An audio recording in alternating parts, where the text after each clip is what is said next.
चाचा जी के कर कमलों द्वारा सुंदर मंगोलियों से उठा हुआ 500 रुपए का महान आशीर्वाद 5 के करिए।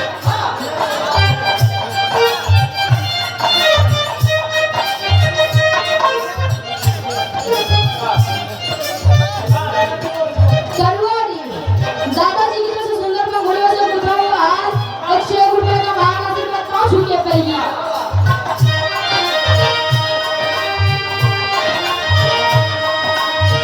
भावर में नैया फसल भावर में नैया फसल नौबत ना किनारा नौबत ना किनारा आवाज़ लगाई हाथी तोहरे सहारा भावर में नैया क्या बदलिया करूं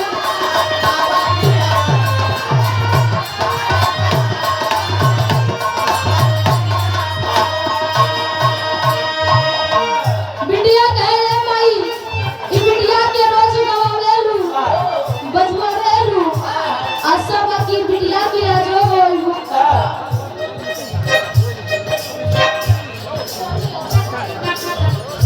आप किस सालू यारो बाबी को प्रधान प्रत्याशी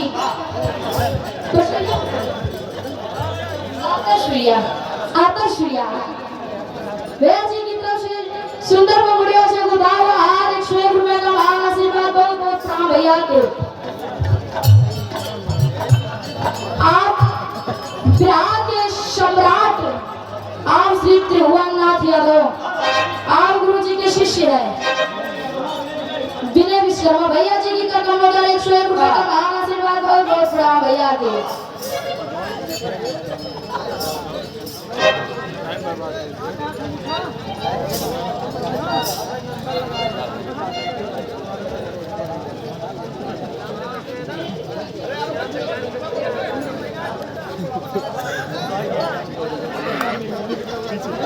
आप परम सम्मानित आप कलम के जादूगर बहुत अच्छे राइटर हैं। आप परम पूज्य प्रभु श्री सूर्यवान यादव गुरु जी के कदम द्वारा 500 रुपए का महान आशीर्वाद सुंदर घोड़ियों से मुखावा हार 5 के आशीर्वाद के चावा आप आदरणीय परम पूज्य प्रभु आप श्री मंजू मिश्रा गुरु जी के कर कमलों द्वारा सुंदर घोड़ियों से मुखावा हार 201 रुपए का महान आशीर्वाद 5 के करिएगा। और ये पहले बंदे कहा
300 रुपया भाई है।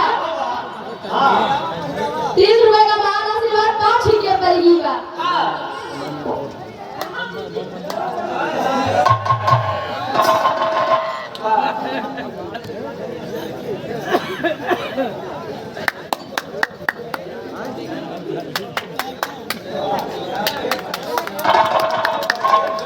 आप विराट की बहुत सुंदर गायिका, आप हमारी बड़ी दीदी सावित्री बागी जी, दीदी जी के कर कमलों द्वारा सुंदर पंखुड़ियों से गुथा हुआ हार 101 रुपए का महान आशीर्वाद। आप विराट की बहुत सुंदर गायिका, आप हमारी बड़ी दीदी प्रिया पंखुड़ी जी, दीदी जी की तो सुंदर पंखुड़ियों से गुथा हुआ हार 101 रुपए का महान आशीर्वाद। बहुत बहुत प्रणाम दीदी के।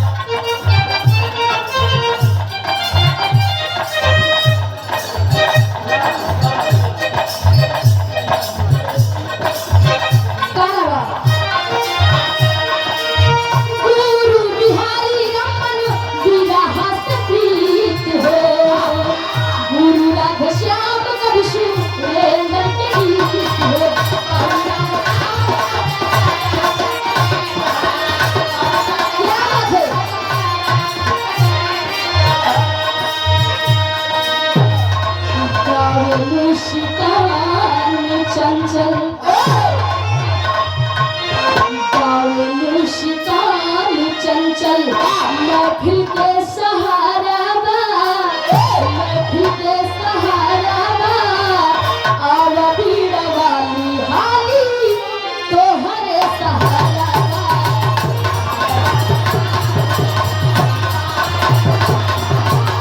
क्या बदला बाबू